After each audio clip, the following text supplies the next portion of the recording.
Happy Thursday. It's the day that I talk marriage. I'm Leslie Dories, your marriage coach and the owner of Foundations Coaching and creator of the Hero Husband Project.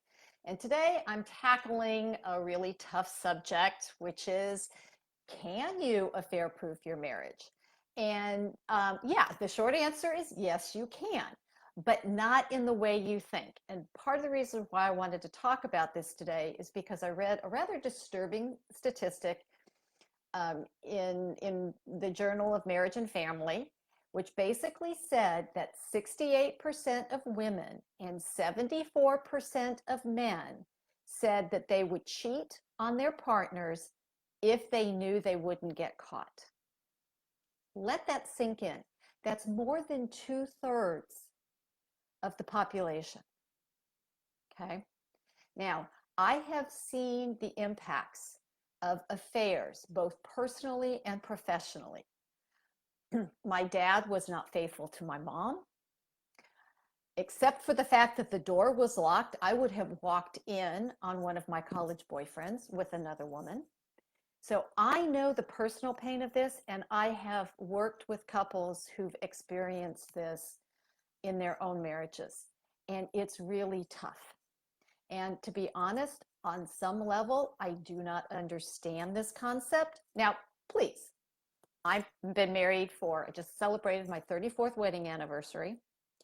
And that does not mean that in the 34 years I've been married or the 35 years I've been with my husband, that I have not found another man attractive. Shamar Moore, Jake Gyllenhaal, I'm talking to you, okay? The difference is there is not anybody else in the world that I would risk my marriage and family for. And that's really where the focus is. I'm talking to those 2/3 of the people who say that they would cheat on their spouses or their partners if they could get away with it. Okay. And I'm sorry, why? Okay. Affairs, now, I also understand how affairs can happen, but that's the whole point. Affairs don't accidentally happen. To quote Dr. Phil, you're not just walking down the street one day and then end up in bed with somebody who's not your partner. Okay. They are the product of decisions that you make. My rule of thumb is if you wouldn't do it with your partner standing right next to you, you probably shouldn't do it. Okay. And this means getting too close maybe to somebody at work, or getting too close to somebody at the gym, or getting too close to somebody, in some other walk of life. When you start sharing things with somebody that rightly belong to your partner, that is not your partner, you're starting down the path to infidelity. Okay, I get it. I know that most people do not set out with the intention of hurting their partner or of having an affair. Something is missing in their primary relationship.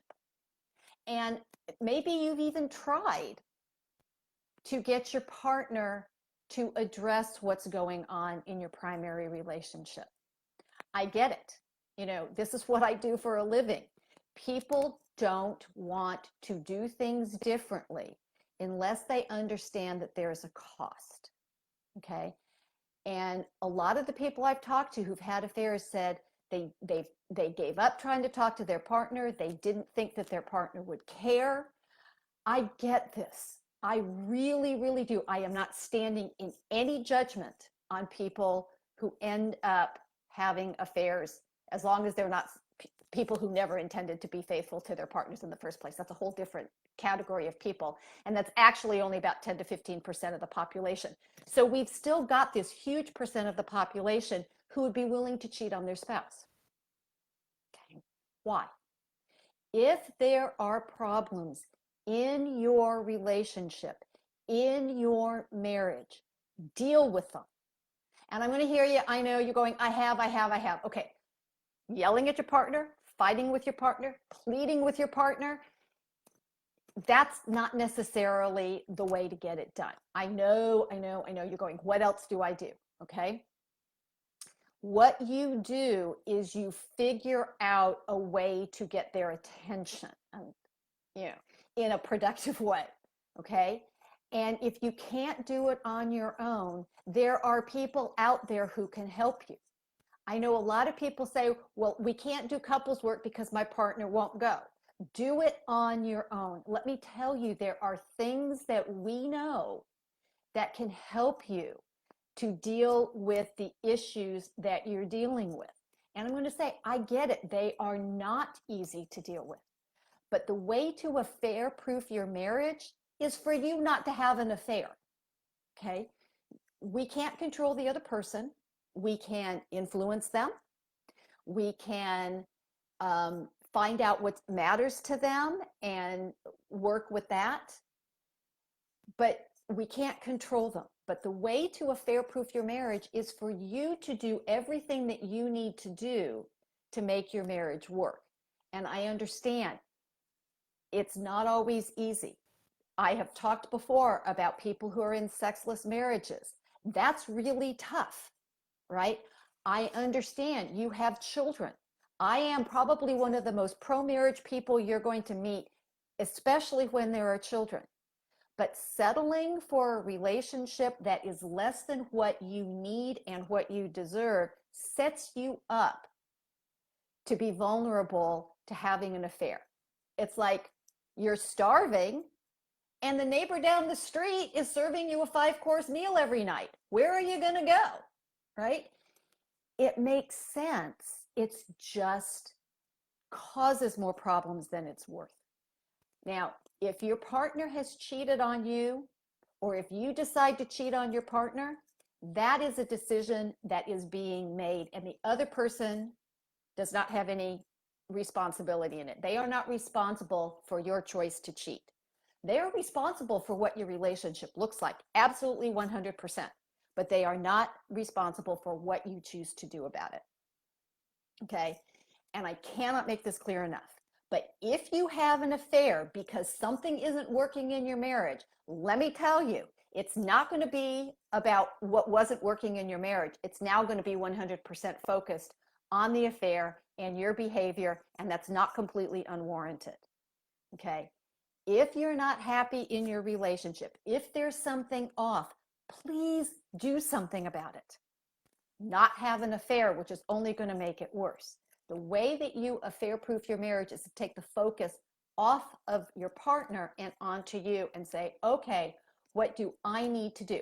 And by the way, pro marriage as I am, some marriages can't be saved.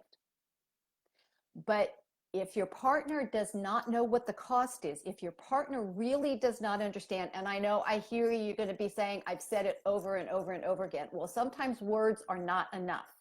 Sometimes actions are what need to be taken. But you don't want to take those actions without guidance. Okay, because then that's just letting like a bull loose in a china shop. It's not going to work. You have to have a plan.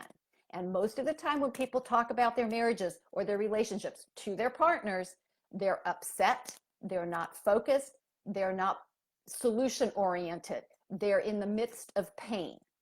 And as real and as valid as that pain is, that's not the place you want to be to actually make a difference. Okay? So I don't know if any of this is making sense. If it is, please write down in the comment section, yes, this makes sense. And I would say affairs are so damaging. People can come back from them. I have had the honor of working with couples who have done all the hard work to get through the pain of the affair and to rebuild their marriages. It is possible. We don't hear about it all the time, but it works. But it's, as I tell people, it is the hardest thing you're ever going to do. It's much easier to tackle those marriage or those relationship issues before it gets to that point. It's like, again, I'm going to repeat myself. I said, I cannot be clear enough. And oh, by the way, if you have a problem, if you have a challenge, knowing how to talk to your partner about these things, if you've tried and you feel like you're not getting anywhere, then I'm going to invite you to go to my Facebook page. I'm doing a webinar tonight about how to stop arguing with your partner when you're stressed out and stuck together, which is where we all are right now in our this wonderful quarantine, pandemic, shelter in place, whatever we want to call this. But there are ways to have these conversations, okay? Before your relationship ends up, in the throes of dealing with infidelity. Make your decisions. Learn how you can change yourself and create the boundaries that are necessary to protect your relationship from outside influence. Okay, so enough about that. I'm going to get off my soapbox. Um, if you have any questions, please put them in the comments below. I will be happy to talk with each and anybody who has concerns or wants to know how to do this. And until next week, stay loving.